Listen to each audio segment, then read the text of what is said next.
Então, pessoal, começando a terceira aula agora, que na verdade a gente vai estar dando continuidade à apostila da aula 2, que não deu tempo de terminar ela. Eu vou estar compartilhando aqui a minha tela e começando a apresentação. Uh, Como a gente deu uma conversada antes de iniciar a aula, ninguém tinha nenhuma dúvida, perguntar mais uma vez. Se alguém tiver alguma dúvida sobre configuração de rede, agora é o momento de estar perguntando. Ninguém? Então vou começar. Então, no Linux, a gente trata os usuários, grupos e permissão de uma forma bem inteligente, eu diria. Tem diversos arquivos dentro do sistema que vão estar configurando a nossa gestão de usuários, digamos. Então, lá dentro de /etc, por exemplo, a gente vai ter o arquivo passwd. Ele vai armazenar diversas informações dos nossos usuários, menos a senha. As nossas senhas estão armazenadas em /etc/shadow. São arquivos de texto, isso mesmo, é texto e lá estão as senhas, só claro, criptografada. Mas, digamos, tu tem uma senha ali, 1234, e tu deixa esse teu arquivo shadow exposto, a pessoa consegue rodar um brute force e descobrir que tua senha é 1234. Então, não adianta ter a criptografia e tua senha ser muito básica. A gente tem também /etc/group, que ele armazena as informações dos grupos. O gshadow, que ele armazena senhas dos grupos. O login.defs, que ele armazena configurações padrões para a criação dos usuários. E a gente tem um diretório bem legal, que é o /etc/scale. Vocês lembram todos aqueles arquivos que eu mostrei antes? Que eles ficam dentro do diretório do usuário? Então, esses arquivos aqui, /home, deixa eu entrar aqui, Gabriel. Então, ls-lh. Esses caras aqui, ó, bashrc, o .profile, da onde vêm esses arquivos quando vocês criam um novo usuário? Eles vêm de /etc/scale. Sempre que vocês criam um usuário novo, ele vai fazer o quê? Ele vai copiar esses arquivos aqui para dentro da pasta do novo usuário. Então, se vocês quiserem criar alguns alias ou algumas variáveis de ambiente, alguma coisa que deva servir para todos os usuários, ou queiram que seja copiado para o bashrc alguma informação de todos os usuários criados, vocês podem digitar aqui no scale, que ele vai ser copiado para todo novo usuário que vocês gerarem dentro do sistema. Então, esses arquivos aqui, eles participam da nossa criação. Então, vamos aqui em etc. Vou entrar no passwd. Então, aqui, ó, nesse primeiro arquivo, a gente vai ter todos os usuários do sistema. Mas que monte de usuário é esse? No Linux, a gente tem alguns usuários que funcionam para funções específicas do sistema. A gente tem alguns usuários para e-mail, para backup, www.data, que é para servidores HTTP, entre diversos outros usuários. Aqui a gente tem um usuário Gabriel. Como a gente pode identificar quais são os usuários do sistema, quais são usuários utilizáveis? Aqui no final, ele mostra o bash padrão, o shell padrão desse usuário. Que no caso, os usuários que não são logáveis, digamos, os que eu não consigo logar como, eles estão aqui com no login. Então, se vocês puderem ver. Então, caso eu queira filtrar quais são, eu posso dar um cat no meu passwd com egrep -v. -v, ele exclui uma expressão, diferente do grep. Então, eu quero tudo menos no login. Então ele vai mostrar aqui os usuários que são logáveis. Aqui, claro, com exceção do sync também. Então, o sync. Então, esses são os nossos usuários que conseguem fazer login no sistema. No arquivo shadow, aqui a gente tem nosso usuário e a senha dele, entre outros parâmetros que a gente já vai ver. Então aqui, ó, essa é a senha do root criptografada. Se eu rodar um sistema de quebra de senha de força bruta, passando essa hash e passando uma lista de senhas, caso uma senha dentro da minha lista bata com essa chave aqui, eu já descobri a senha do usuário. Então, cuidado com esses arquivos aqui. Eu já vi diversas falhas de segurança na web que o cara tá lá programando um PHP e deixa o PHP com permissão de leitura em todos os diretórios. E aí o cara lá programou de uma forma que ele passa por get o nome de um arquivo e inclui esse arquivo dentro do PHP. Isso são falhas de LFI, Local File Inclusion.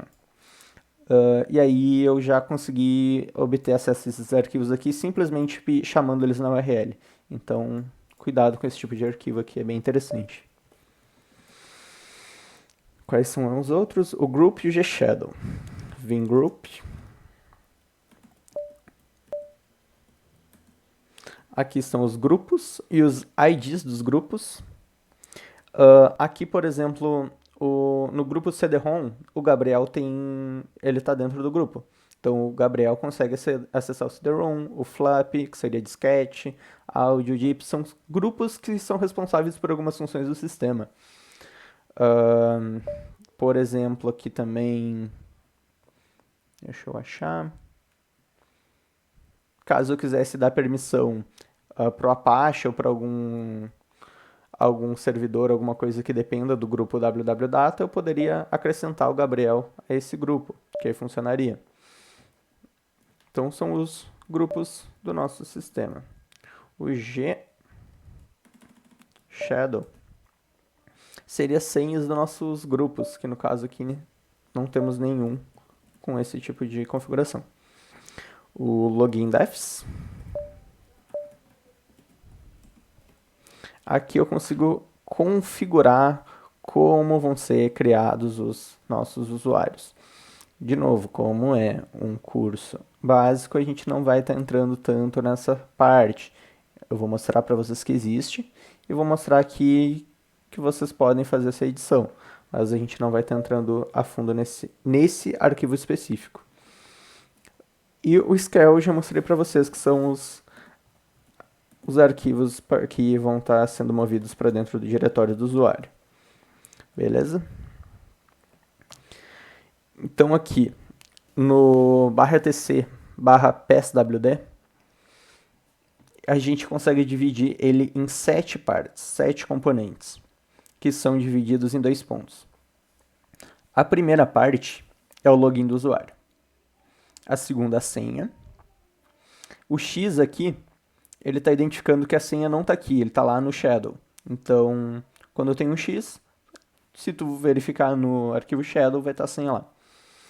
O ID do usuário, que aqui no caso do Gabriel tem o ID 1000, ou seja, essa identificação para o sistema de quem é nosso usuário. O nosso sistema, por baixo dos panos, ele não sabe que é o usuário Gabriel, ele sabe que é o usuário 1000.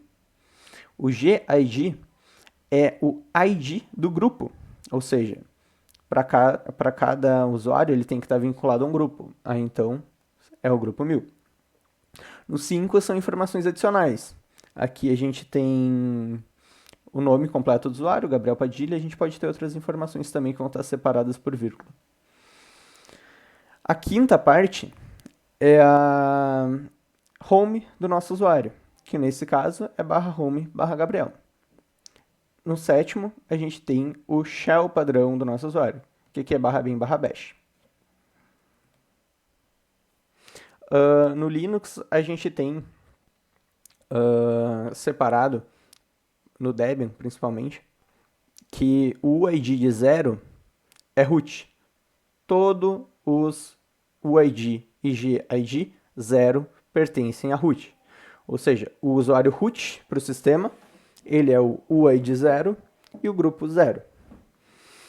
O ID do 1 ao 999, eles são reservados para aqueles usuários internos do sistema, aqueles que eu mostrei anteriormente. Os usuários que a gente cria podem ir de 1000 a 65.535.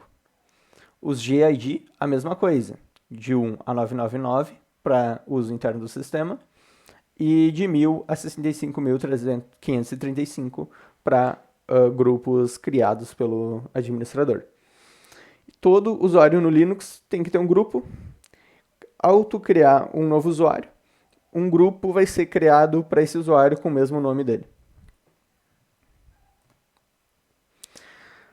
No arquivo Shadow, a gente tem algumas partes também. Como o primeiro ele vai ser o login do usuário, aqui o Gabriel. Em segundo, a senha criptografada. O terceiro, número de dias de 1º de janeiro de 1970 até a última modificação. Quem desenvolve ou já procurou sobre timestamps Unix vai entender o porquê dessa data. Que, por exemplo, ali em algumas linguagens de programação, a gente usa timestamp Unix, que são... O que significa? É um número inteiro, ou seja, números inteiros mesmo, que vai determinar o quê? Um número de segundos que passou desde essa data. Mas aqui, nesse arquivo, é contado em dias. Em quarto, a gente tem o número de dias de senha travada para alteração, porque a gente pode criar um usuário e determinar que quando o usuário logar, ele precisa trocar senha. Ou a gente pode determinar que a cada tanto tempo ele precisa trocar a senha dele também. Então fica tudo armazenado nesse arquivo aqui. 6, o número de dias para notificar o usuário da expiração, ou seja, quantos dias antes ele vai ser notificado. O número 7, número de dias após a expiração para bloquear, ou seja, expirou, quantos dias para bloquear. 8, números de dias de 1º de janeiro de 1970 até a expiração, caso seja -1 ele não expira. E 9, campos reservados para uso futuro. Então, essa aqui é a formação do arquivo Shadow. A gente tem alguns comandos para estar usando de forma administrativa esses arquivos, como o getInt.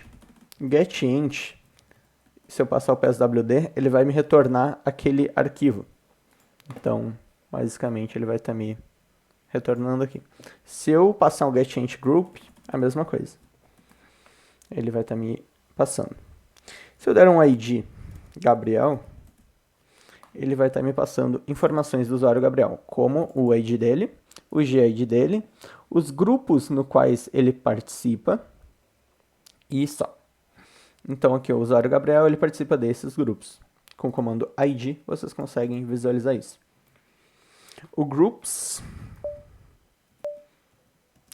Gabriel, por exemplo, ele vai me retornar de forma resumida aqui os grupos que o usuário participa. Aqui eu deixei alguns comandos úteis, digamos, para estar fazendo a edição desses arquivos de forma administrativa, para vocês poderem editar esses arquivos. Com exceção do who. O who, ele vai fazer o quê? Ele vai me mostrar quais usuários estão logados no momento. Então, se eu digitar who, ele vai dizer que o Gabriel está logado. Então, se eu abrir um novo terminal e me logar como Gabriel,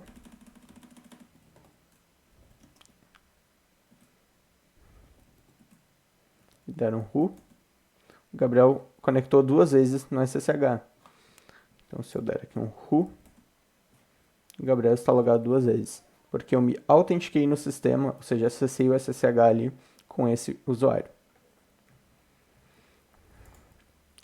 Então, por exemplo, aqui a gente tem o VIP W, que a gente pode escolher aqui com qual editor a gente vai acessar, eu vou usar o Vim, que aqui, ó, como diz aqui, ele vai abrir o PSWD de forma administrativa, para eu poder editar esse arquivo.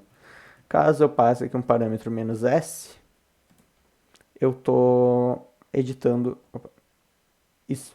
Vou estar editando o shadow. Isso, o shadow.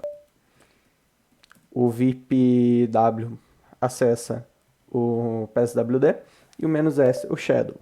Caso eu faça aqui com o VG, não é VG, da VGR, isso. Ele vai estar fazendo a mesma edição no arquivo group. Se eu passar um S, ele vai estar fazendo no G-Shadow, que seria das senhas. Só um momentinho que eu vou acender a luz aqui.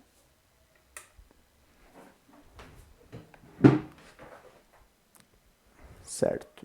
Então, dando continuidade, a gente tem alguns outros comandos aqui, como o add-user, para adicionar um usuário, um usermod, para a gente fazer modificações dentro do usuário, como, por exemplo, modificar qual a home do usuário, caso a gente queira modificar para, por exemplo, ali, server, homes, usuário. A gente consegue fazer essa alteração. A gente modificar o nome do usuário, a gente usa o parâmetro "-c". A gente queira modificar o shell padrão do usuário, também conseguimos. Alterar o grupo, deletar, mudar a senha, exibir as políticas de senha, mudar as políticas de senha, como, por exemplo, a cada 30 dias a senha expira e pode ficar... e fica um dia sem poder alterar a senha. Deixa eu ver se tem mais alguns outros. Não. Então vamos rodar esses aqui. Então aqui, digamos que eu queira adicionar um novo usuário para a administração desse sistema. Então esse usuário vai se chamar Bill. add-user Bill. Então eu vou estar adicionando esse usuário. Ele vai me pedir uma nova senha, que eu vou botar 1234. 1234. Sempre usem senhas seguras. O nome completo dele vai ser Bill. E aqui eu posso só dar Enter que ele vai prosseguir. A informação está correta? Sim. Criou o usuário Bill. Então, se vocês verem aqui, ó, ele está dando os passos que ele fez. Ele adicionou um novo grupo Bill, porque cada usuário tem que estar vinculado a um grupo. Ele adicionou o usuário Bill ao grupo Bill e copiou aqueles arquivos que estavam lá em Scale para dentro da home do Bill. Então ele já disse tudo o que ele fez. Então, se a gente ver aqui agora os nossos usuários, aqui embaixo tem o usuário Bill dentro do PSWD. E se a gente ver o Shadow, aqui vai estar o usuário Bill com a senha criptografada dele. A gente pode, assim como a gente dá um su- para acessar o root, a gente pode dar um su com o login do usuário, o Bill. Então, eu loguei agora como Bill. Como eu estava acessando o root, eu não preciso saber a senha do Bill. O usuário root, ele consegue virar qualquer outro usuário sem a senha. Então, agora eu estou logado como Bill. Se eu der um pwd, eu vou estar na home do Bill. Vou voltar aqui para root. Então, aqui a gente pode usar o usermod com diversos atributos diferentes para estar fazendo edições dentro desse usuário. Eu vou então... eu não vou fazer muitas alterações aqui para estar dando continuidade, já que eu coloquei toda a documentação aqui. Eu vou simplesmente alterar o nome do usuário. Então, eu vou dar um usermod "-c". Vai ser agora Bills, com S no final, usuário Bill. Aqui não precisa das aspas. Agora, se eu der um VIP W, ele vai estar lá no final, usuário com nome Bills. Então aqui podem ver que foi alterado o nome do usuário. Dessa forma aqui, ele vai alterar aqui nas informações adicionais, que é o item 5, que aqui seria o Gabriel Padilha. Tem como a gente estar alterando o nome do usuário, mas sempre é melhor coisa se fazer criar um novo usuário, porque vai implicar em diversas coisas, como o nome da home, aí pode ter arquivos linkados àquela home, então tem diversas coisas que implicam. Então, geralmente não é bom a gente trocar o nome de acesso do usuário, porque vai ter algumas implicações. Também, uma das principais políticas de segurança do Linux que torna ele seguro é o gerenciamento de permissões. Por quê? Vocês já pensaram por que o Windows pode ser tão vulnerável? Todo arquivo no Windows executável que vocês baixam dentro do sistema, ele é executável por padrão. Vocês baixam um exe, vocês conseguem clicar 2 vezes em cima e executar aquele exe, não é? No Linux isso não funciona, porque a gente tem algumas políticas de segurança que tornam nossos arquivos não executáveis por padrão. Então, outras políticas seriam que a gente tem as permissões dos usuários e diretórios, dos arquivos e diretórios, desculpa, dividido entre dono do arquivo, ou seja, quem gerou o arquivo, ou a gente pode também trocar o dono do arquivo, dividido também entre o grupo dono do arquivo e outros. Ou seja, o dono do arquivo, o usuário dono do arquivo pode ter uma permissão específica, um grupo que seja dono pode ter outra, e para outros usuários pode ter outra. Se vocês derem um ls dentro do sistema, vocês vão ver essa seguinte descrição aqui, um ls-lha, ou simplesmente "-l". Não, porque tem ocultos, então vai precisar do A. Aqui ele vai mostrar o quê? Esses 3 primeiros aqui, esse primeiro não conta, que ele está contando que é um diretório. O que seja diretório vai estar aqui. Então, esses 3 primeiros estão dizendo o quê? Estão se referenciando ao dono do arquivo. Quem é o dono do arquivo? É root, esse primeiro nome. Esses 3 próximos aqui estão se referenciando ao grupo dono do arquivo, que é esse aqui. Lembram que eu comentei que para cada usuário gerado é gerado um grupo com o mesmo nome? Então, aqui é o usuário root, aqui é grupo root. Então, aqui é as permissões do usuário root, as permissões do grupo root. E, por último, as permissões de todos os usuários que não sejam esse grupo ou participantes desse grupo. Esse usuário ou participantes desse grupo. Então, aqui eu já deixei pronto aqui, mostrando para vocês na apostila, que marcado em azul as permissões do dono, em vermelho do grupo do dono e em preto do restante. A gente tem 3 tipos de permissões básicos: leitura, escrita e execução. Leitura, e esses tipos de permissões a gente pode referenciar em 2 tipos. O literal, que é o R, o W e o X, ou o octal, que é 4, 2, 1, que são bases octais.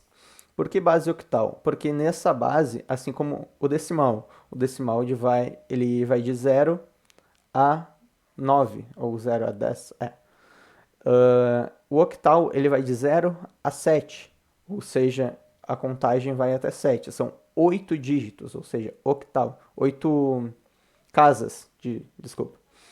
Então, o octal 4, ele tem a permissão de leitura. O usuário com essa permissão, ele pode apenas ler o arquivo.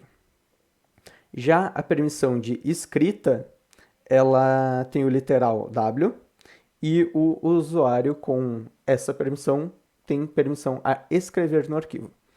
O X, ele é a permissão de execução. Então, o usuário com essa permissão atribuída, ele tem permissão a executar o arquivo. Só um momentinho.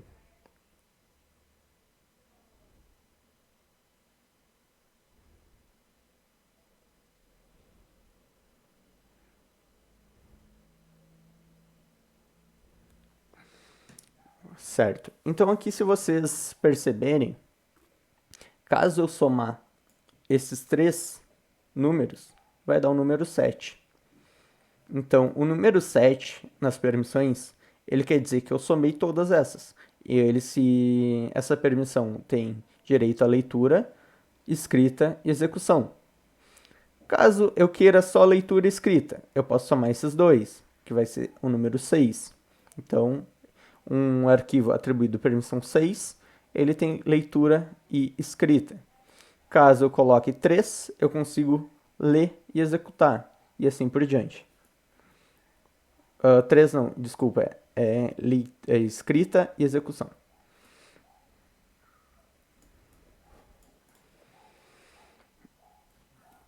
Então aqui a gente vai ter sempre na forma literal. Então é bom sempre compreender que aqui vai do maior para o menor. O 4, o 2 e o 1.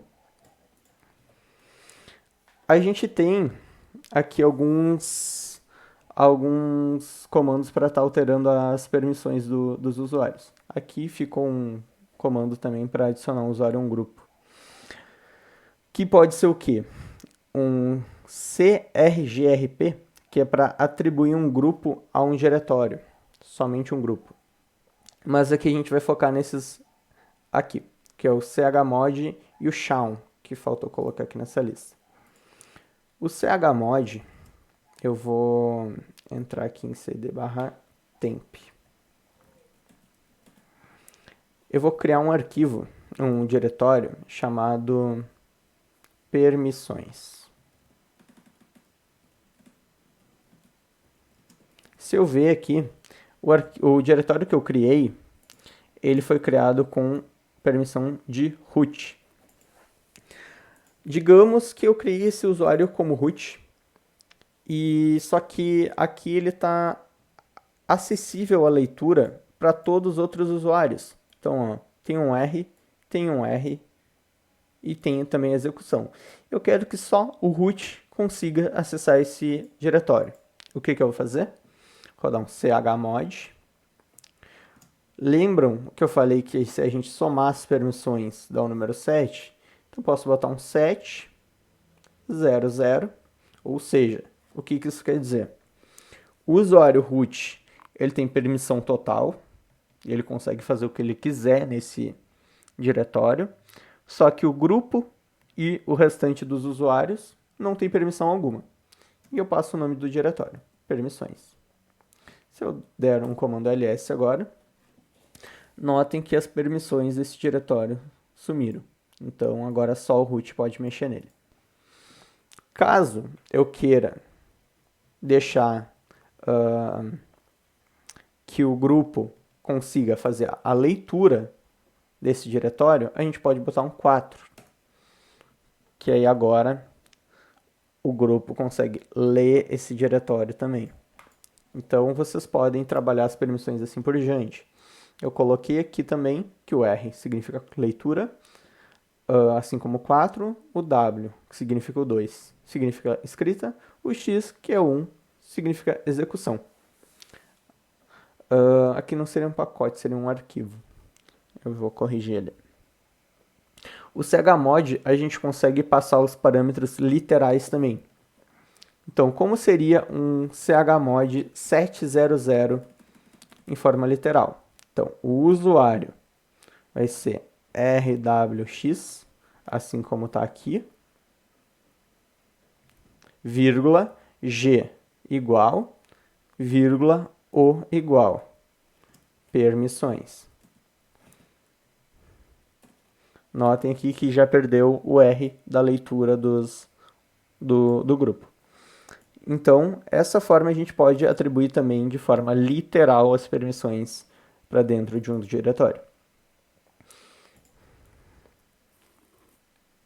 Isto sim.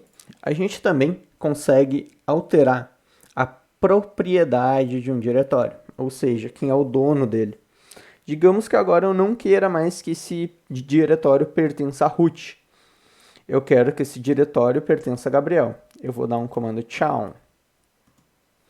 E esse comando atribuído a diretórios, caso eu queira que essas permissões sejam atribuídas a todos os elementos dentro desse diretório, ou seja, recursivamente, eu tenho que passar um "-r" aqui. Então eu posso dar um chown "-r", Gabriel, para eu atribuir a permissão de dono para o usuário Gabriel, onde em permissões. Só que agora vai acontecer uma coisa interessante. O usuário Gabriel é dono, mas o grupo root também é dono. Ficou meio confuso. Por quê? Porque a gente precisa também informar quem vai ser o grupo. Caso a gente queira passar que o usuário Gabriel vai ser o dono e o grupo Gabriel vai ser o dono, a gente só bota um ponto aqui no final que ele já vai compreender que é usuário e grupo para ser alterado. Então, tá aqui.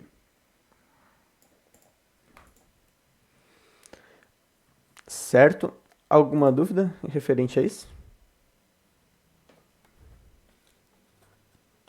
Não? Eu tenho uma. Diga. CH password ali. Qual que é a diferença desse pro password? O PSWD? É, Aqui o CH, deixa eu achar aqui no slide. 26. CH password. Que aqui tu vai ter que, se eu não me engano, ele passa a senha já criptografada. Então tu não vai colocar assim em texto puro. O pessoal questionou no chat como trocar a senha de CH um usuário. password. Só Help. Ó.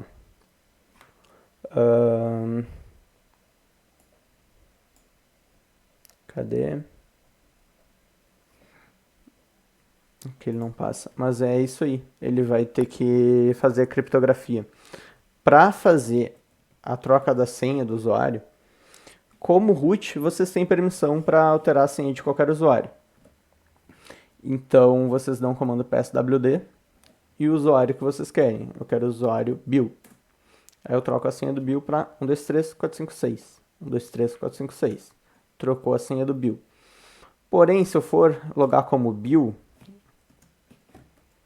notem su menos Bill. Eu não consigo mudar a senha do Gabriel, porque eu não tenho permissão suficiente para fazer isso. Caso eu tivesse um sudo aqui, eu conseguiria, se eu tivesse permissão no sudo nesse executável aqui. Então, para fazer a troca da senha, é só esse comandinho, pswd, e lembrando que tem que ter permissão de root. Então, vocês ou vão usar um sudo, ou vão usar ou vão estar logados como usuário. Se eu logar como Bill e der um pswd, eu vou já mudar a senha do Bill. Só que aqui eu vou precisar informar a senha atual, porque eu não tenho interesse que uma pessoa acesse meu terminal e mude minha senha sem eu saber. Então ela precisa saber a senha para estar alterando ela. Ele deu aqui na alterada porque eu digitei a mesma. Então, assim, para vocês trocarem a senha do próprio usuário, se vocês estiverem logados com ele, vocês vão precisar informar a senha atual. Se estiverem logados como root, não precisa. Então, só passando o comando pswd e o usuário, ele vai estar fazendo a alteração da senha. Wagner perguntou se tem como dar privilégio de root para um usuário. A gente faz isso com o sudo. Não é interessante tu atribuir um usuário ao grupo root. Então, toda vez que a gente quer dar permissão de root para um usuário, a gente usa o sudo. A gente vai ver isso na aula de segurança. Porque o sudo eu poderia ter colocado aqui junto com os com as permissões normais, mas ele envolve algumas questões de segurança, até algumas falhas de segurança que podem ser exploradas com o sudo. Então, não achei tão interessante botar nessa aula. Então eu. Não, tu consegue. Existe uma coisa ali, Wagner, chamada escalação de privilégios, que é até uma área do hacking que. O que é feito? Com o usuário padrão, tu conseguir escalar privilégios dentro do sistema por falhas de segurança. Com o root, com o sudo, tu consegue sim virar root. Literalmente, eu vou abrir aqui meu terminal. Se eu dar um sudo no meu terminal, um sudo bash, eu estou rodando o bash com permissão de root. Então, se eu colocar minha senha aqui, olha quem eu estou logado agora. Então, eu posso literalmente virar root. Não tem nenhum problema para isso. Com Nmap eu também consigo, mas isso já seria uma aula de escalação de privilégios, mas não vem ao caso. Tem uma pergunta Alô? ali. Oi, Gabriel, tá escutando? Sim, estou escutando. Deixa eu te perguntar. Não, é porque, por exemplo, aqui na empresa, entendeu? Onde eu trabalho, assim, se eu criar somente o usuário, muitas vezes, alguém que me ajuda quando eu estou fora de campo e tudo, precisa instalar, por exemplo, algum pacote e tudo. Aí eu não gostaria de passar sendo root, entendeu? Que é um Uhum. negócio muito pessoal, né? Sim, Muito questão de segurança, pode ser ele faça uma carquinha ou então faça algo a mais, sei lá. isso. Então, até por isso que eu deixei o sudo para aula de segurança. Por quê? Porque ele envolve essas políticas. Lá no sudo, tu consegue dizer que o usuário do fulano, usando o sudo, consegue só ter permissões em determinados comandos, digamos. Então, tu quer que ele possa instalar um pacote, mas não possa restartar um serviço. Então ali tu consegue configurar para ele ter a permissão para fazer só a instalação do pacote. Ou ele ganha permissão só para restartar o serviço X. Por exemplo, o Apache. Digamos que é um servidor web e tu tem um DNS junto. Então, eu quero que o meu usuário possa restartar o usuário do Apache, mas eu não quero que ele possa mexer lá no bind. Então, tu consegue configurar para ele ter a permissão apenas ali no restart do Apache e só. A permissão de root dele morre naquele escopo. Isso é configurado pelo administrador do sistema. Por isso que o sudo eu geralmente não acho interessante estar sendo instalado em servidor. Porque quem está mexendo no servidor geralmente é uma pessoa que ele tem que ter um conhecimento no que ele está fazendo. Porque é bem fácil fazer alguma coisa errada, né? Então, as práticas ali que eu tento seguir é o quê? Ter os usuários, e os usuários eles elevam para root depois. Todo servidor que eu mexo, eu não, enquanto eu estou mexendo, eu não instalo o sudo, porque vai ter o meu usuário da pessoa dona do servidor, digamos, e o usuário de root. Então aí a pessoa tem que estar ciente que caso ela faça algum problema, caso esteja prestando alguma consultoria, uh, é responsabilidade dela aquele problema que ela causou. Então não é interessante estar mexendo. Mas a gente vai ver como faz essa atribuição ali no sudo, porque vai ter alguns momentos que tu não vai conseguir fugir disso. Vai ter algum sistema, alguma coisa que tu vai instalar no servidor que ele vai precisar do sudo. Então, aí tu pode fazer o quê? Para esse sistema que tu instalou, tu cria um usuário para ele e diz que aquele usuário só tem permissão para fazer exatamente o que ele precisa fazer para rodar. Não deixar uma permissão total ao sistema. Porque aí se aparece alguma falha de segurança naquele sistema, teu sistema não fica, teu sistema, digo Linux agora, não fica totalmente exposto. Ele fica só fechado aquele escopo que ele foi configurado. Então, o sudo ele é bem interessante se ele for bem configurado. Mais alguma dúvida? Pergunta do Marcelo, ele quer saber para que serve o grupo ali. É isso aí, ó. O grupo? Sim. Tu pode separar, por exemplo, diversos usuários por um setor. Então, digamos que tu tem um servidor de um servidor Samba e tu quer nele colocar as permissões ou um servidor NFS, digamos, tu queira segmentar que os usuários do financeiro, usuários do comercial, usuários suporte, grupos desculpa. E aí os usuários você atribui esses grupos. Aí digamos que esses grupos, eles compartilhem documentos entre si. Então você pode criar uma pasta e colocar a permissão dessa pasta para o grupo suporte. E aí dentro do grupo suporte você coloca os usuários do grupo suporte. Então ali tem o fulano e o beltrano que são do suporte. Então eles vão ter permissão à escrita ou ao que você configurar dentro daquele diretório. Para esse tipo de situação, existem algumas permissões mais específicas que são interessantes de ser aplicadas, que eu vou estar mostrando agora, que são algumas permissões especiais, digamos. Mas sim, dá para fazer essa questão de administração por setor, pode fazer tudo isso sem problemas. Mais alguma dúvida?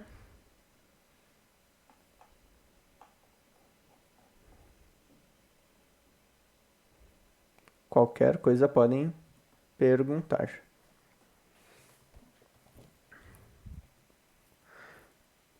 Certo, a gente tem também uma coisa bem interessante no nosso sistema, que é o UMESC.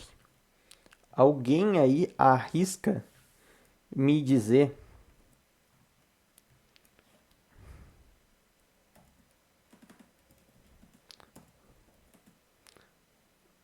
aqui é o meu, deixa eu abrir o servidorzinho aqui.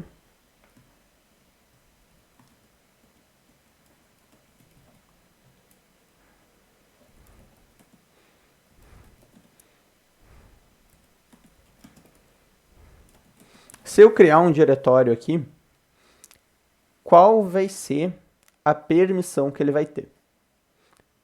Alguém se arrisca?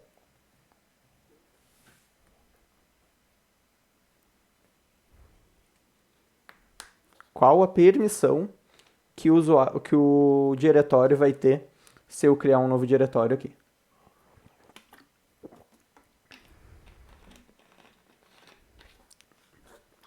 Errado, Will. Diretório.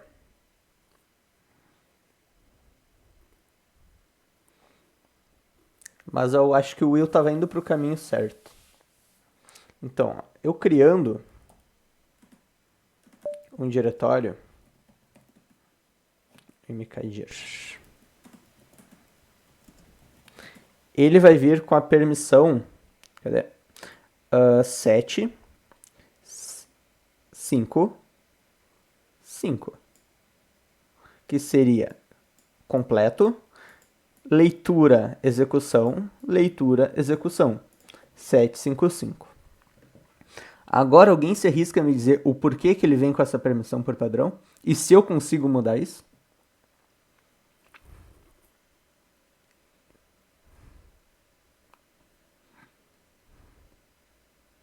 Vamos lá, valendo a coca.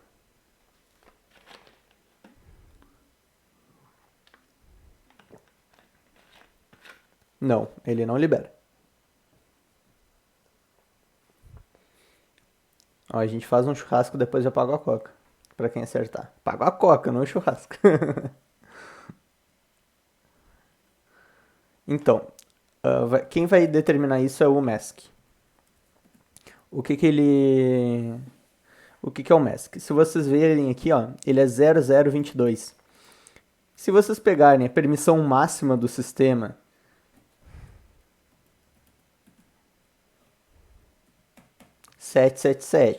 menos o MESC,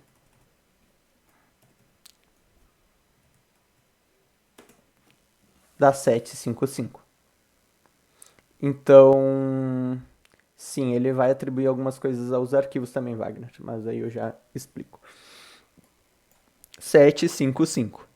Se eu mudar o meu mask aqui para 007, qual vai ser a permissão do meu diretório? Isso aí.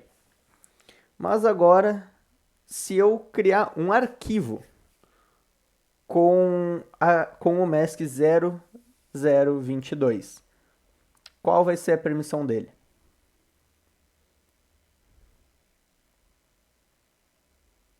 Não estamos mais falando de diretório, mas sim de arquivo.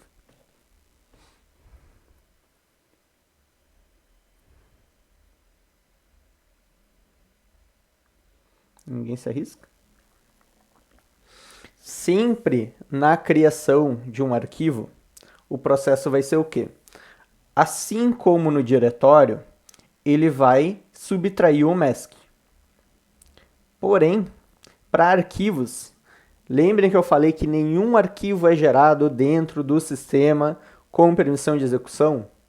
Por quê? Sempre na criação de um arquivo, após ele subtrair o mask, ele subtrai os bits de execução, ou seja, menos 111.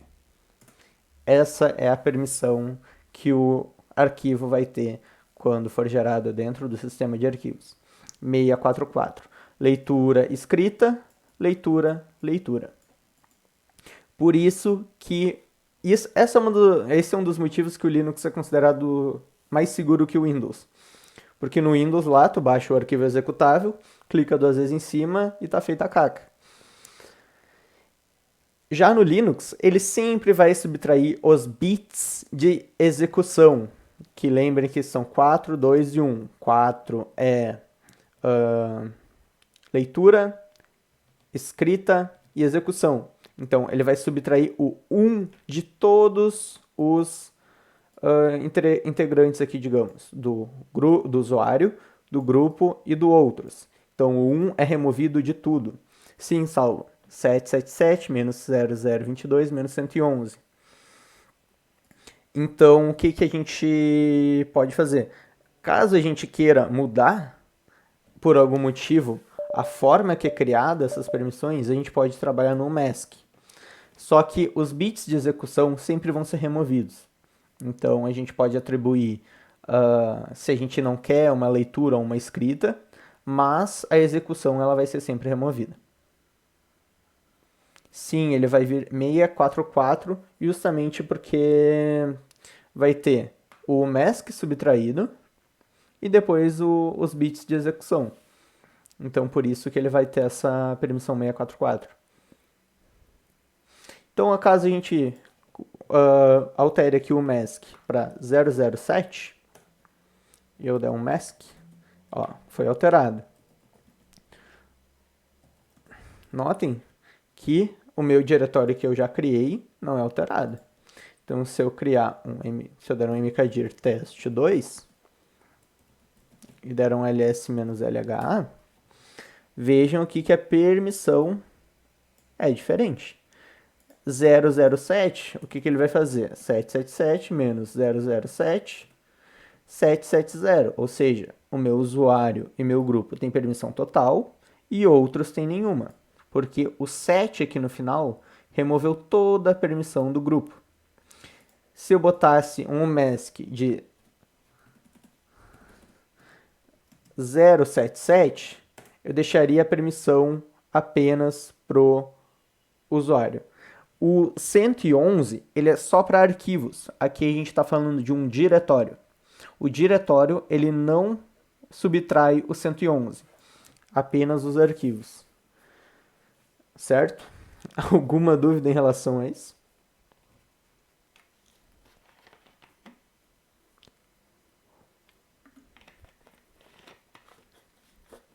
Eu vou repetir aqui para ti, não tem problema. Eu tô aqui no diretório do root. Eu vou remover aqui os...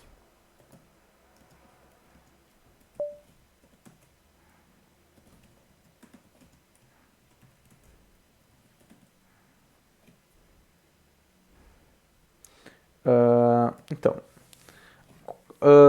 deixa eu ver quem foi que falou. O Wagner. Então, Wagner, qual a permissão máxima que a gente pode dar para um diretório?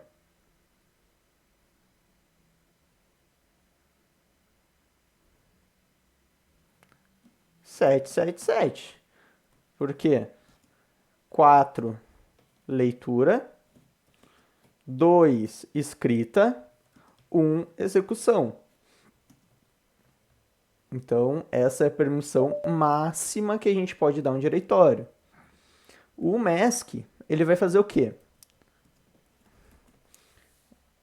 Toda vez que eu for criar um novo diretório,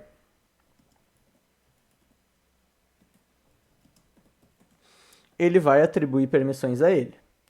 Aqui ele atribuiu 7, 5, 5. Por quê? Porque o mask, ele é 22. Se eu pegar minha permissão máxima, 777 menos 0,22, ele vai dar o 755. O mask, ele é uma máscara que é aplicada à minha permissão máxima para estar controlando as permissões de criação de diretórios e arquivos. Então, o 0,22, ele vai estar fazendo essa subtração do 777 e gerando uma nova permissão. Se eu criar um arquivo, touch, arquivo,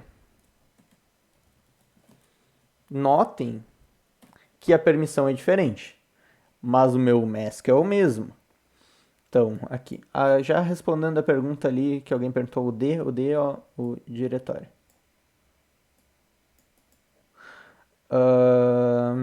Certo. Então, aqui, como então o meu arquivo veio com permissão diferente?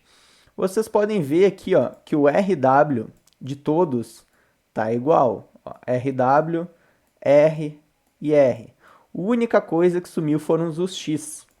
Que os X são o quê? Os bits 1, que são de execução. Ou seja, nenhum arquivo gerado dentro do Linux, ele é executável por padrão. Para eu poder executar esse arquivo, eu preciso dizer para o sistema que ele é um arquivo executável. Ou seja, para eu baixar um vírus no Linux, eu preciso, além de baixar, eu preciso dizer para o sistema, ó, eu quero que esse arquivo seja executável. Então aí eu torno esse arquivo executável e assim eu consigo executar ele. Eu digo baixar um vírus no Linux porque isso é totalmente possível. Inclusive a gente consegue injetar payloads e exploits dentro de arquivos Deb. Então muito cuidado ao baixar arquivos .deb na internet aí, que é totalmente possível infectar e colocar Trojan dentro.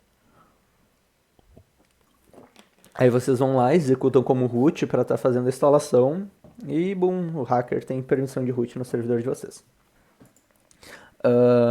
Então, voltando aqui. Ao criar o arquivo, a gente vai subtrair o 111.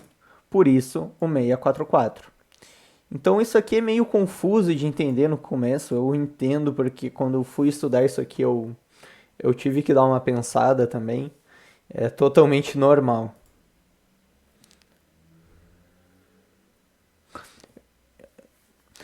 O mask tu vai só alterar quando tu quiser que a permissão padrão na criação de diretórios e arquivos seja alterada. Tu quer alterar o comportamento padrão do sistema ao criar um arquivo. O padrão seria o 755. Sim, o padrão no Debian, como o mask é 22, ele vai ficar 755 para diretórios e 644 para arquivos. Porque o arquivo ele sempre vai subtrair 1. Você digita o comando mask e digita o mask que você quer. Então, 007. Aí você vai estar alterando o mask. Caso queira tornar persistente, você vai lá naquele amigo.bashrc e altera ele. se vocês verem aqui, ele já tem até comentado uma linha, ele já vem por padrão com o mask. É só vocês descomentarem, colocar aqui o 007. Aí vai ser padrão no sistema de vocês.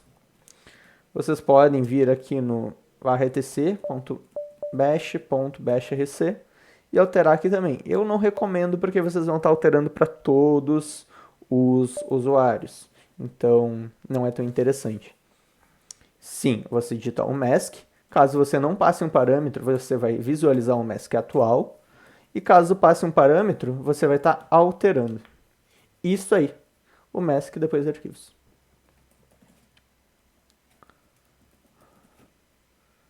Isso aí. É interessante só mexer nisso caso saiba o que está fazendo. Mas é interessante vocês saberem por quê. Porque às vezes perguntam, você... Eu tô lá, eu crio um arquivo script.sh, aí eu fiz lá meu script muito da hora, e aí eu vou executar meu script e dar permissão negada. Aí o cara fica aqui, o cara que não tem conhecimento nessa questão, o porquê que eu criei o script e o script não roda. Por quê? Porque ao tocar o sistema de arquivos, ao ser criado esse arquivo, ele subtrai todos os bits de execução, ou seja, ele faz menos 111. Então, ó, podem ver que os xizinhos não existem mais. Nunca existiram, na verdade. Então, se eu der um chmod mais x no meu script, ou seja, um chmod mais, quer dizer, adicione x execução, o bit 1. Agora, o meu script, ele tem permissão de execução. Olha aqui o x. Olha o x, olha o x. Se eu rodar agora o script, ele roda normalmente. Então, é por isso que é interessante vocês entenderem o porquê que as coisas acontecem no Linux. Porque diversas falhas de segurança vêm de questões de permissões de arquivos. Uma falha bem comum é, por exemplo, o cara vai lá, cria o script dele como root e coloca no cron e deixa esse script como 777. Vocês já pensaram no que dá para fazer com esse arquivo?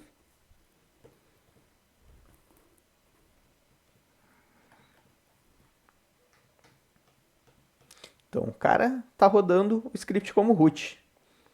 E o script tem permissão de escrita para todos os usuários. O que vai acontecer? Eu posso injetar um código ali e fazer uma elevação de privilégio, baixar um Trojan, fazer o que eu quiser ali dentro. Então, por isso que vocês têm que cuidar muito bem as permissões dos arquivos de vocês. Então, sempre com arquivos, vocês cuidam muito as permissões, que boa parte das falhas de segurança vão partir disso.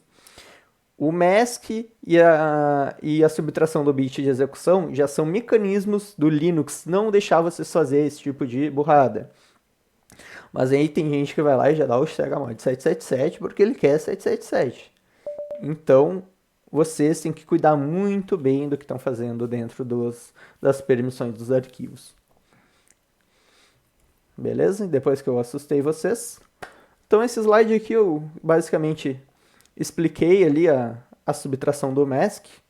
Eu expliquei aqui que a leitura escrita e a base octal, no caso. Nesse próximo slide aqui eu expliquei a subtração do bit de execução.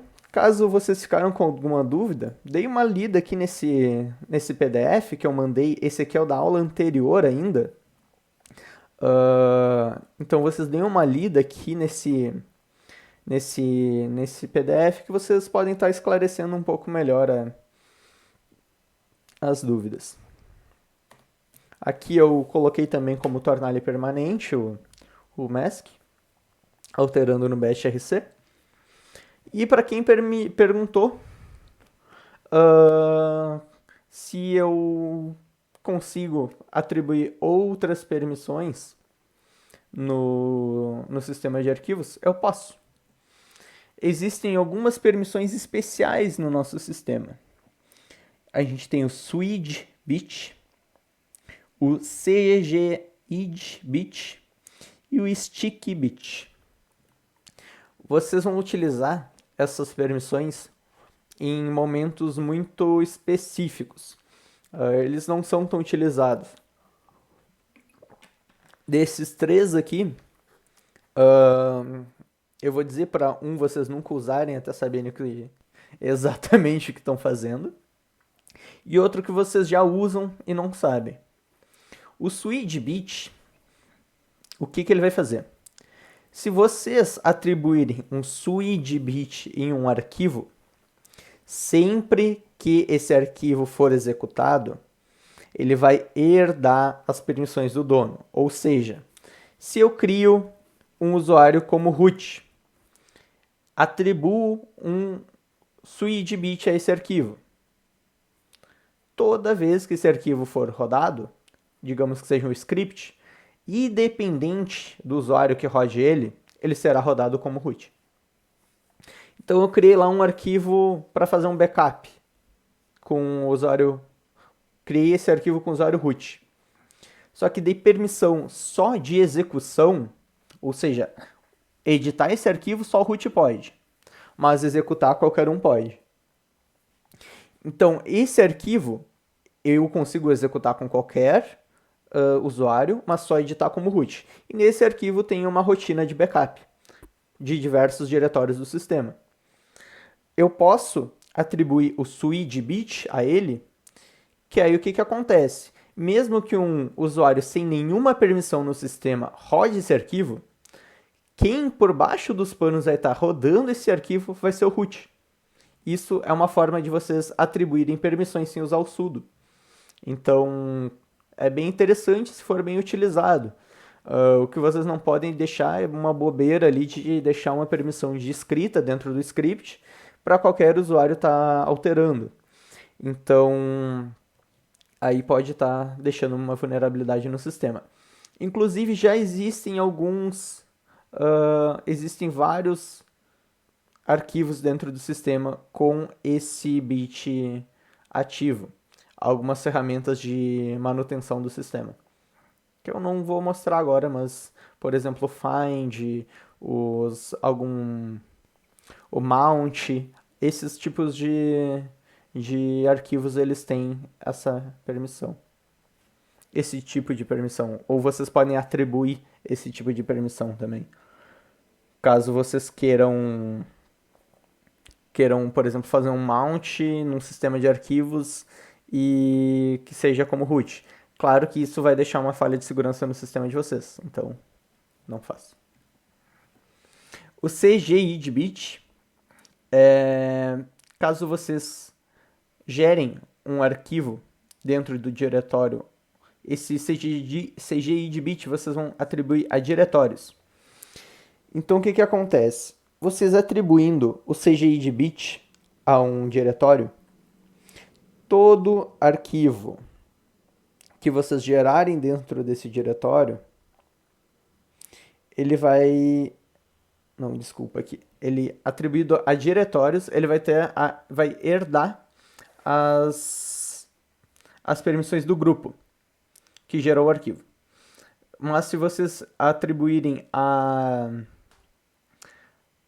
Desculpa, aqui eu confundi um com o outro. Ele vai ser atribuído a um diretório e as permissões do grupo do dono diretório e não do usuário vai ser atribuído ao arquivo. Ele é bem confuso. O que isso significa? Aquela pergunta lá do nosso colega sobre dividir por setor um diretório, caso vocês venham aqui em, por exemplo, SRV, criam mkdir departamentos. Deixa eu pegar aqui. O 2 é o CGI de bit, isso. Eu vou dar um MK, um Shawn 2664 em departamentos. O que eu vou estar fazendo? Opa, aqui eu fiz uma coisa errada. Shawn root departamentos. É chmod o comando. Chmod. Vejam que tem um S perdido aqui agora. E o que isso quer dizer? Que ele tem o CGI de bit ativo. O que ele vai fazer?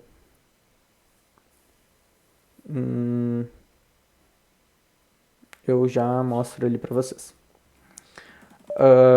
Esse CGI de bit, SGI de bit, isso.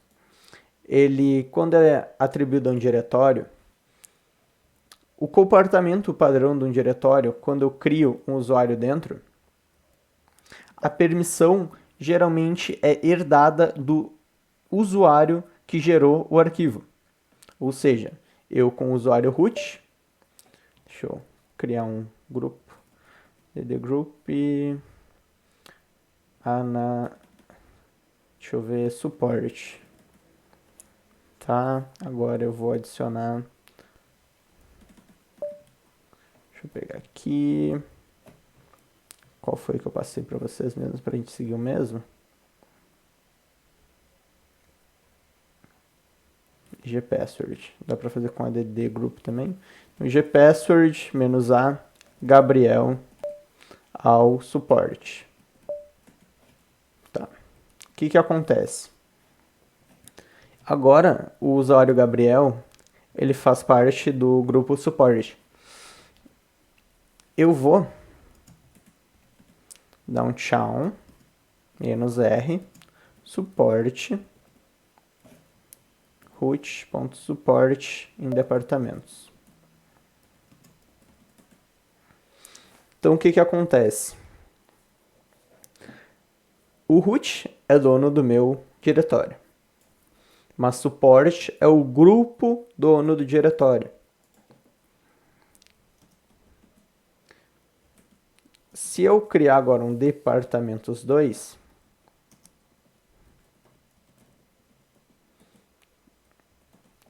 com o mesmo dono, eu vou mostrar para vocês a diferença de um para o outro. 664, departamentos 2. Isso aí. Usando o usuário suporte. O usuário Gabriel no grupo suporte. Então, cd/server. Então, aqui eu vou criar um usuário primeiro no departamentos2. cd departamentos2. Opa, deixa eu ver. O Gabriel, ele não tem... Tá. Beleza. Aqui.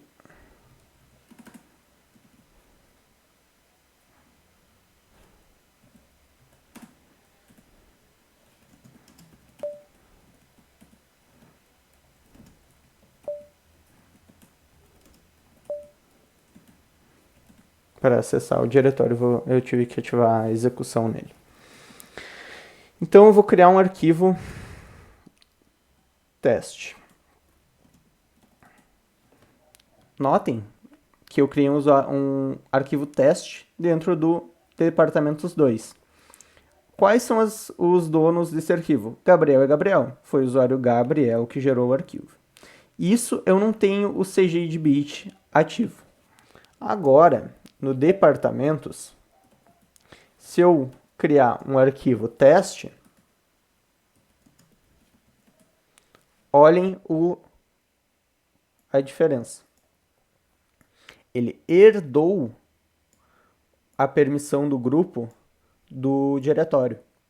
Ou seja, quando é um diretório que é utilizado em departamentos, é interessante vocês ativarem esse bit nele por o quê? Se não tem esse bit ativo e o Gabriel cria um arquivo e o colega do Gabriel vai acessar esse arquivo, ele não tem permissão. Então, porque ele não faz parte do grupo, só o Gabriel. Mesmo estando no diretório, o arquivo quem pertence ao Gabriel. Então, colocando aqui o suporte, ele vai ter essa permissão. Não sei se vocês conseguiram compreender.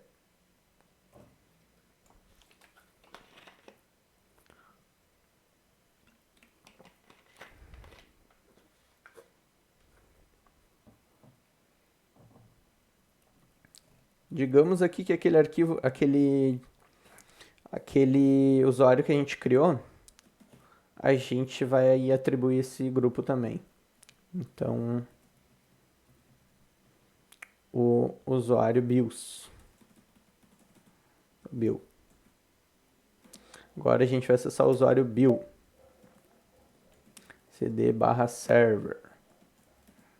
A gente vai entrar em departamentos. Ó, a gente faz parte do grupo suporte. Então a gente tem essa permissão aqui dentro desse arquivo.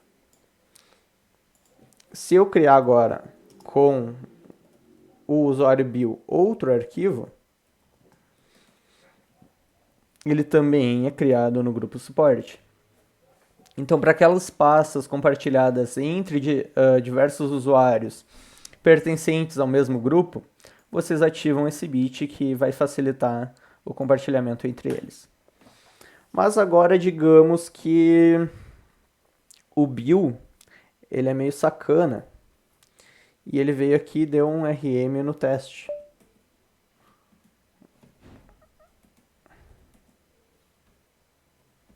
Ele apagou o arquivo do colega. E é sacana esse cara.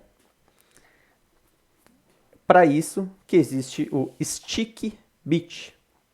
O stick bit ele vai fazer o quê?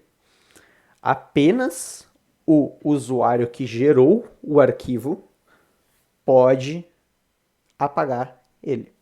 Ou seja, se a gente atribuir o stick bit em departamentos, todos os usuários conseguem ler e editar os arquivos pertencentes ao mesmo grupo. Mas apenas o usuário que gerou o arquivo consegue apagá-lo. Então, aí o Bill não vai conseguir mais fazer sacanagem com o Gabriel. Como a gente faz isso? Assim como as permissões normais, os bits especiais eles têm base octal. Então o suid é 4, o cgid é 2 e o stick é 1. A gente vai ativar esses dois, então vai ser 3. Então a gente vai vir aqui, daí dá um chmod 3770 em departamentos. E agora o Gabriel vai lá e vai criar de novo o arquivo dele. Notem que até a cor ficou diferente. Se eu der um ls-lha, vejam aqui que ele vai ter o stick bit atribuído. Vai ter o S e o T. O stick, o suid e o stick. Então, o Gabriel agora vai acessar o departamentos e vai criar o arquivo dele de novo, touch test. O mesmo arquivo que ele criou antes. Só que agora o Bill vai entrar no sistema. E o Bill, como ele é um cara malandro, um cara sacana, CD, departamentos. Ele vai ver, o Gabriel criou de novo aquele arquivo, vou sacanear ele. Aí ele vai todo malandro, e aí ele não tem permissão. Mas aí ele olha,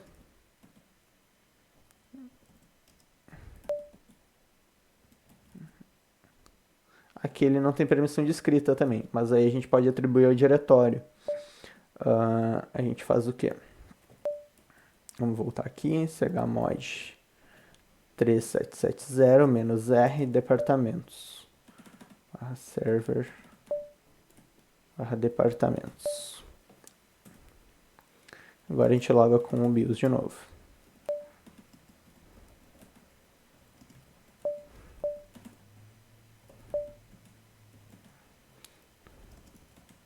Então agora a gente vai...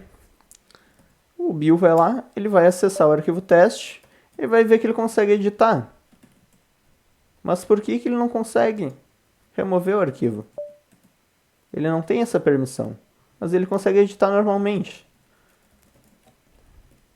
Mas ele não consegue mais apagar a porcaria do arquivo.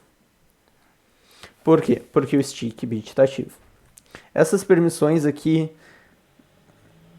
sim, através da permissão. Aí o Bill vai lá e deixa o arquivo em branco, mas aí tu pega e, antes de demitir o Bill, claro, tu chega e caga ele a pau, né, porque tá merecendo. Porque esse tipo de colega aí a gente tem que tratar na porrada, né. Beleza, voltando aqui. Deixa eu ver as perguntas. O Bill fala, deixa o arquivo em branco. Mas se tem permissão read. Aqui tu pode dar permissão total pro cara. Pode dar um set, assim como eu dei aqui, ó. Ele tem permissão de ler, editar e executar. Mas apagar ele não vai conseguir. Por causa do bit de proteção que eu coloquei no diretório. Então aqui, em diretórios compartilhados em departamentos, caso vocês vão fazer um servidor de compartilhamento, é interessante usar esse nível de permissão aqui, que eu passei para vocês. Porque aí o que acontece? Todos os arquivos gerados vão ser compartilhados entre o mesmo grupo, ou seja, vai ser herdado o grupo do diretório. E com o T, com o 3 ali, com o bit, o stick, ele não vai permitir a remoção de arquivos que não sejam, que você não seja dono. Vocês conseguem me dizer um diretório do sistema que tenha essa permissão? Lembra que eu disse que eu ia falar para vocês que tem um diretório que já usa o stick bit e vocês usam e não sabem?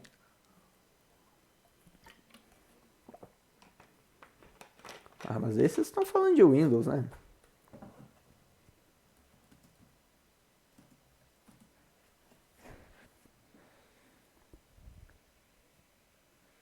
Não.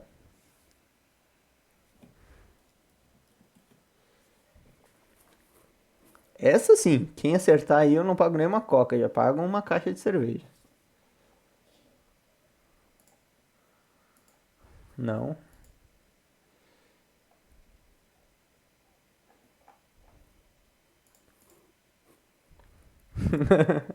Não. Eu já vou entregar para vocês.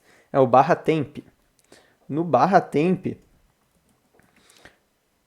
todo arquivo que vocês geram, só o usuário de vocês e o root consegue apagar esse arquivo.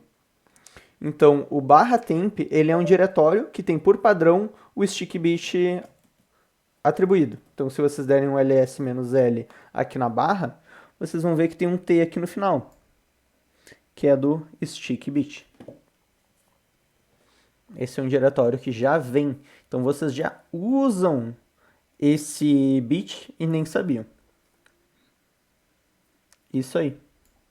E também todo o arquivo, vocês não podem deixar nenhum arquivo importante aqui, porque ele geralmente são apagados na reinicialização, então não coloquem nada importante em barra temp, porque vai ser apagado.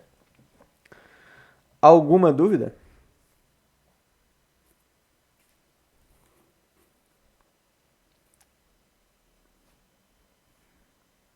É, isso aí, o usuário foi lá e guardou os documentos na lixeira, depois não sabe por que perdeu. Vamos fazer um intervalo, então, e algumas perguntas para quem tiver alguma dúvida.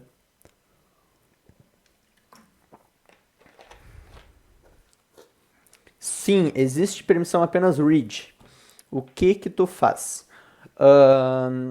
Essa permissão tu quer que seja só o dono só pode ler, os outros só podem ler ou o grupo só pode ler? O que que tu quer fazer com essa permissão? Tu tem que pensar nessas 3 pessoas. Quem eu quero, a permissão que tu quer dar para 3 pessoas. O dono, ou seja, quem gerou o arquivo. Vou entrar aqui em SRV, em departamentos.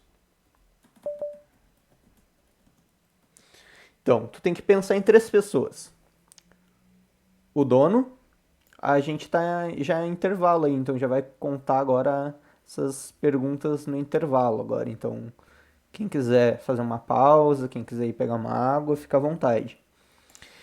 Então, agora respondendo a pergunta do Saulo, se existe uma permissão apenas read.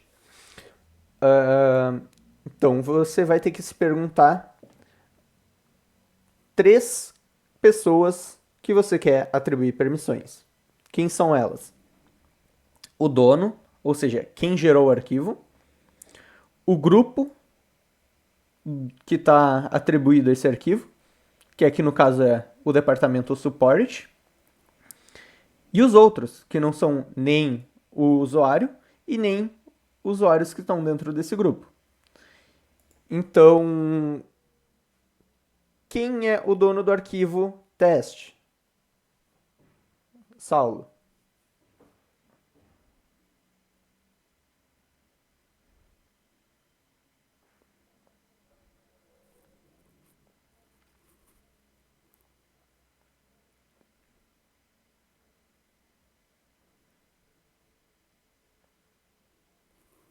O dono do arquivo teste é Gabriel.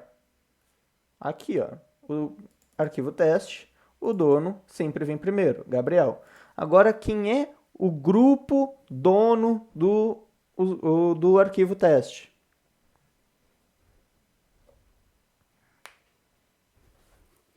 Suporte, isso aí.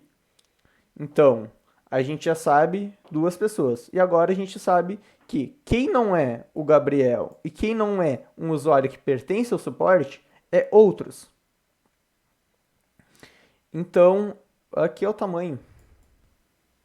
Isso aqui é o tamanho do arquivo. ls menos lh, vai. Isso aqui é o número de bytes. Então, a gente já sabe quem é o usuário e quem é o grupo. Quem não for nenhum desses dois aqui é outros, ou seja, o resto. Então, aqui nossas permissões, o que, que a gente vai colocar?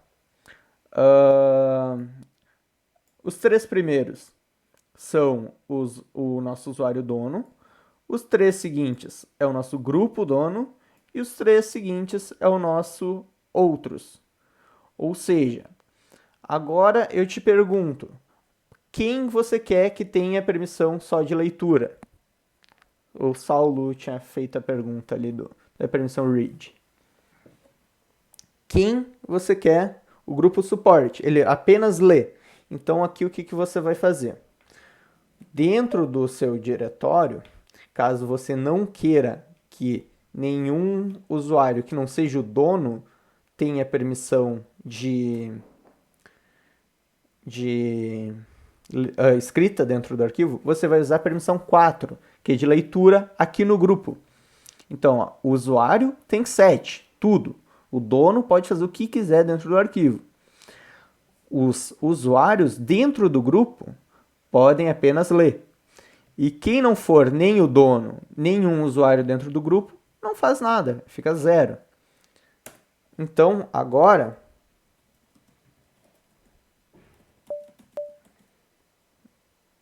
aqui faltou o X. Opa. Que sem ele eu não vou conseguir entrar no diretório.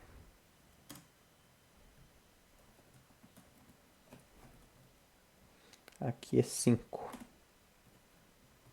para o diretório. E recursivo é o resto, tá? Então, agora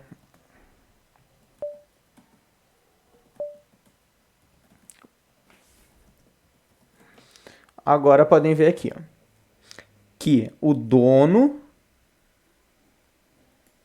tem permissão total. O grupo só leitura. E o resto não tem nada. Então, é isso que significa.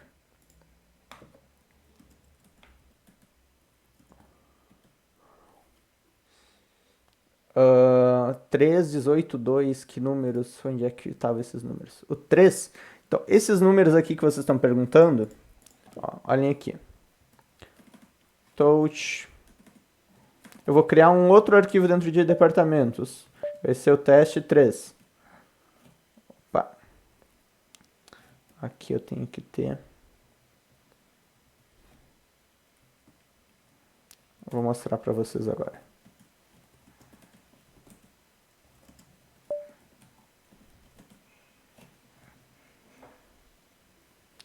Aqui fica 7.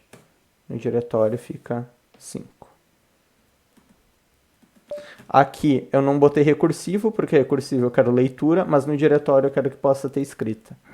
Então, cd/srv. Então, ls-l. Aqui está 2. Vou criar um arquivo lá dentro. Departamentos, teste 3. Aqui é -lh. Espera aí. Deixa eu ver aqui a opção que mostra tudo.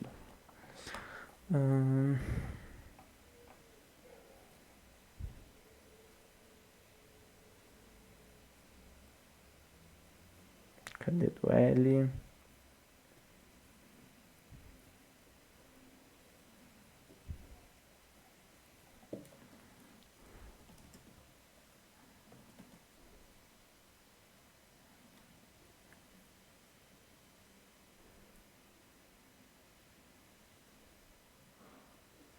Deixa eu ver aqui esse 2.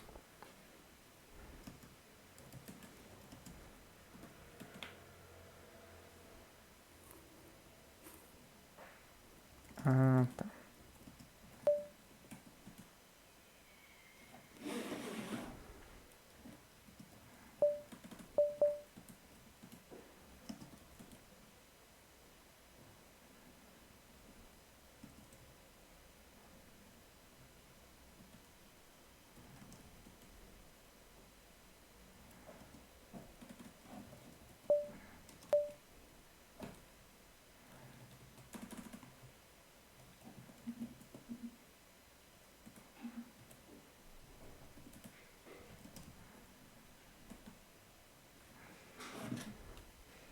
Eu não tinha percebido esse 2 ali. Vou até dar uma olhada aqui na documentação. Um momento.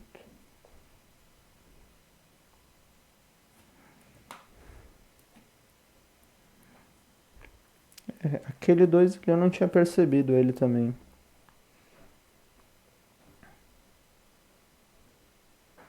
Sim, a gente está no intervalo. Caso queira ir fazer algum lanche, pegar uma água, pode ir sem problema.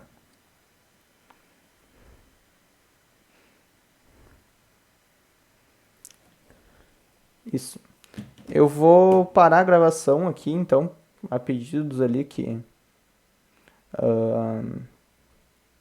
ficou muito longo a gravação anterior.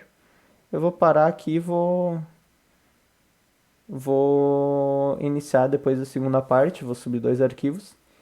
Como acharam melhor, dividido em 2 arquivos, eu vou subir 2 arquivos ali para facilitar para vocês, então. Então, daqui a 10 minutinhos a gente volta. Eu também vou ali pegar uma água, aí a gente já retorna.